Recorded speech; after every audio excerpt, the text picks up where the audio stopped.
Nuseirat শরণার্থী শিবিরে তখন যে যার মতো ব্যস্ত। বুঝে ওঠার আগেই পাশের একটি সুবিশাল মসজিদে আছড়ে পড়ল ইসরায়েলের ছোড়া শক্তিশালী বোমা। মুহূর্তেই বদলে যায় দৃশ্যপট। আতঙ্কে, কান্নায় ও চিৎকারে ভারী আশপাশ।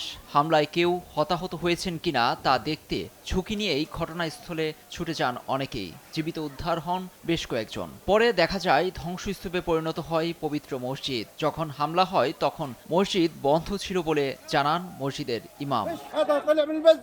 আমরা দুপুরের নামাজ শেষ করে মসজিদ বন্ধ করে বের হয়েছিলাম। ইসরায়েলিরা আমাদের নামাজ পড়তে দেবে না। তারা চায় না কেউই সৃষ্টিকর্তার দরবারে সিজদা দিক। আমরা আবারও ঘুরে দাঁড়াবো। এর চেয়েও আরো সুন্দর মসজিদ বানাবো আমরা।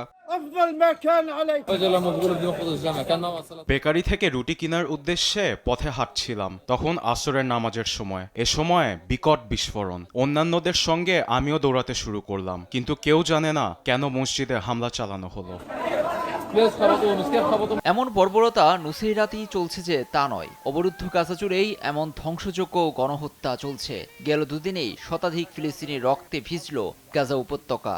এ পরিস্থিতিতেই উপত্যকার সুজাইয়া এলাকায় নতুন করে উচ্ছেদের নির্দেশ দিয়েছে ইসরায়েলি বাহিনী, যেখানে আশ্রয় নেওয়া লক্ষাধিক মানুষ পড়েছেন চরম বিপদে। শুরু হতে পারে যে কোনো সময় অভিযান।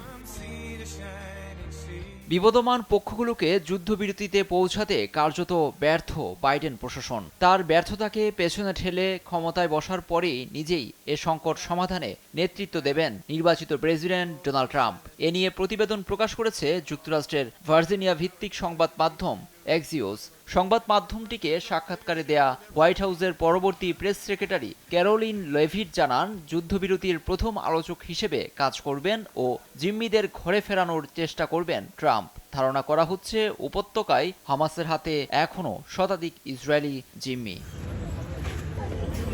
লুৎফর কবির, নিউজ ডেস্ক, দেশ টিভি।